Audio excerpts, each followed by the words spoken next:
Hi, you're watching Investor Insights, and in this video I'm going to be talking about the structure of economies and how QE does not help at all within any of the structures.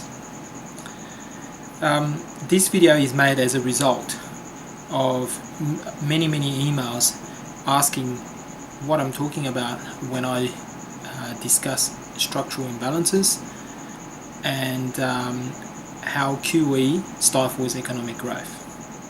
So let's get back to basics. When you look at economies, they are split up into three sectors. First is the primary sector, so the provision of raw material or food, so mining, fishing, farming, grazing. You've got secondary industries, which is predominantly the conversion of those raw materials into goods that people buy and use, so manufacturing. And thirdly, you've got tertiary industries, so predominantly the services sector, and as the name suggests, it's the provision of one's skills to do whatever has to be done.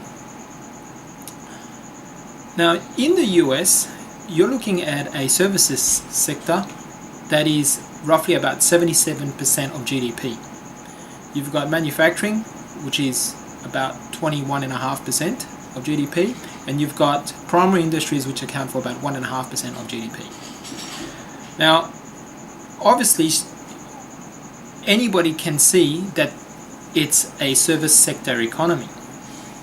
But what's the problem with that? Well, essentially, economies grow, or you should say GDP grows, and even the word GDP is gross domestic product, or they can call it the output. Now, to become a more productive economy, you need to produce. Now, services is, I suppose, important in the scheme of things, like healthcare, accounting, banking, cleaning, cooking, whatever it may be. But when you have such a huge imbalance towards services and tiny fractions in primary and secondary industries, this is a structural imbalance. Now, what's the problem? Well, if everybody is providing services or consuming, who's there to produce? And essentially, this is where America finds itself for the past 2.5 or 3 decades. Because essentially, what's going on? Well, America is consuming and consuming and consuming and consuming. And that comes from more productive nations, or exporting nations, such as Japan, China, and the like. Because if you don't produce anything of note, then you got to import everything. Now, when you import whatever it is that you need to import, you swap your exports for those imports. And essentially, because your manufacturing sector is so small, you end up exporting a whole lot less than what you import, and thus you incur a huge trade deficit. So in due time, that consumption of yours is basically debt financed. Thus the term that I always use, debt financed consumption. So whether it be trade or the individual or corporations, nobody produces anything and everyone consumes everything. So therefore, it comes either as a gift from the producers, such as China and Japan, they just don't know it yet, but there will come a time when people realize that being given IOUs for all those hard produced and valuable goods that you've shipped to them, you're going to pull the plug. But that's the subject of many previous videos. What the service sector economies lack is a potential advance in the size of the GDP, because without debt, because essentially that's what it is. I mean, consumption is one thing, but production is more important than consumption. Take a look at Japan, for example. It used to be, pre-Fukushima, one of the biggest industrial producing countries on the planet. Yes, it was a once-in-a-lifetime earthquake, and yes, a whole bunch of bad things have happened since, and Japan has since become a net importer, but that's gonna change very soon anyway. But with America, when you're looking at these huge trade deficits, and they're mounting and they're mounting and they're mounting, last month's being 35 billion, annualize that, you're looking at 400 billion, span that across 10 years, you're looking at an extra $4 trillion worth of debt. Now, if commodity prices fall and America's oil exports wane in terms of value, then you're looking at trade deficits of 50, 60, potentially $70 billion a month, which in theory can easily rack up almost 8, 9, 10 trillion dollars over the next decade. Now, as I have already said, debt begets more debt, and there will come a time when people wake up and realize that you're paying your IOUs with more IOUs to infinity. Good luck to you if you think that that game can last forever and ever. But essentially, when you look at service sector economies, such as I said, either Australia or America, although Australia does have a greater component in the primary sector, the only way to rectify those economies, the only way to reduce that debt, is to become more productive, plain and simple. So there has to be a reversion to manufacturing, and there has to be a focus on saving rather than spending, and reinvestment into more productive ventures. So how likely is that going to be? Think about it this way. Anybody who finishes high school hopes to go to university, for whatever reason that is. And because people have a tertiary degree, a degree from a tertiary institution, they believe that they should be given higher wages. And wages that are worthy of tertiary educations are basically found within the services sector. So you just have this huge expansion of the services sector until one day services could become 99% of GDP, and manufacturing becomes 0.5%, and primary industries will be 0.5% or whatever. Now at that stage, if your debt load hasn't blown you up, the imbalance will be so huge that people will be scratching their heads thinking, what has happened? But this is a very rough example and a very, very extreme example. There is a breaking point where if products that are imported become so expensive, it then becomes more viable to revert back to manufacturing and produce the equivalent product at a cheaper price. So therefore, there will be a renaissance in manufacturing. But that day is very far away, because with the Chinese currency being pegged to the US dollar, it's very easy to manufacture products that are much, much cheaper than what the Americans can produce over in China, because they don't have that labor wage component. Well, so you've got services industry or consumption economies, which, as I've stated time and time again, structurally flawed. And basically nothing will ever be done, because it's so entrenched in people's ways that they've just come to accept it, and hopefully the producers or the lenders, or you can say the people that are propping them up by giving them free goods in exchange for toilet paper treasuries, well, we'll just see how long this game can possibly go on for.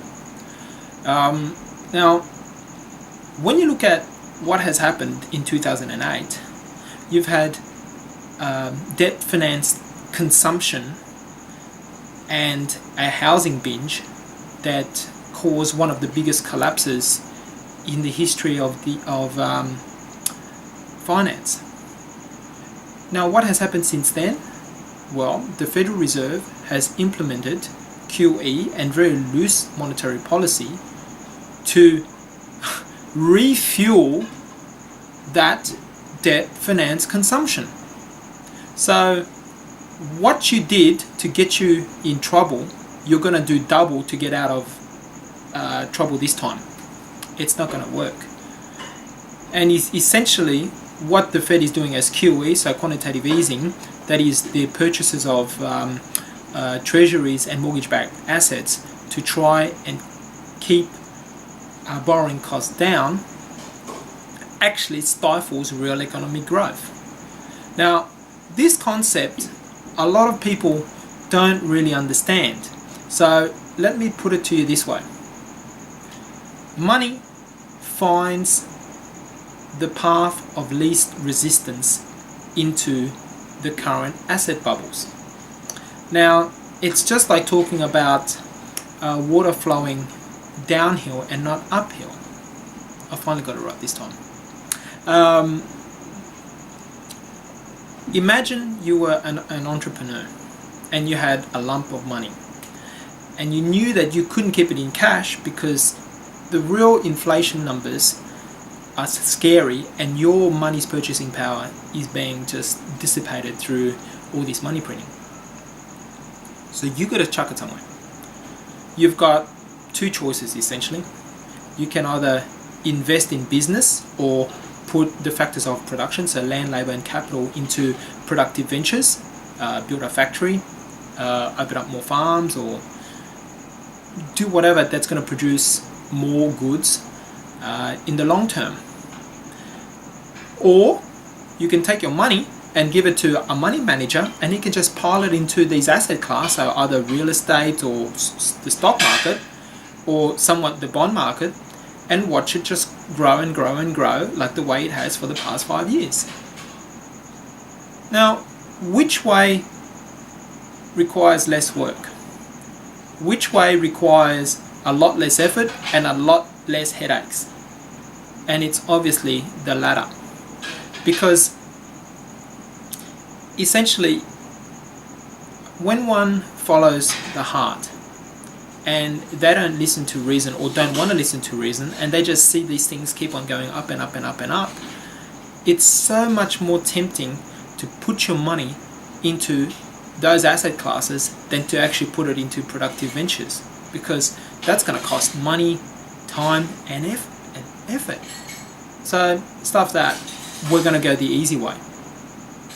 Now, as I said before, for economies to progress, you need more production, you need more manufacturing, you need more goods to be produced. Now, America has lost its competitive advantage over the Asians or whoever it is about 30 years ago. They cannot produce anything that is of much better quality and yet even a competitive price to anybody else, because the wages are too high. And this is the failings of the service sector economies. The wages are ballooning and they're just exploding. You then look at the influence of QE onto those economies, and you can now see that where the real money should be put at work, and that is to expand the economy, is actually going into those asset classes, which is actually going to blow the economy up next time around when the next crisis hits. Because remember, Real wealth is actually one's productive capacity, so the ability to provide goods and services. Paper wealth can come and go in an instant.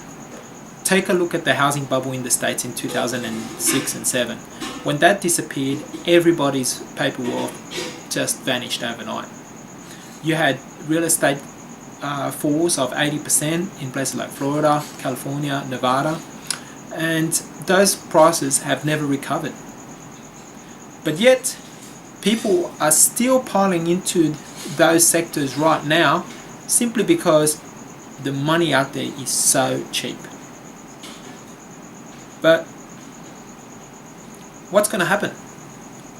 Well, essentially, the QE is going to get bigger and bigger and bigger, because essentially the debt load has to become so large that people are going to start asking for a higher rate of return on all these toilet paper treasuries or debt. And as interest rates and as the debt grows, the interest bill on that is going to explode. So the Federal Reserve has to do more and more and more QE.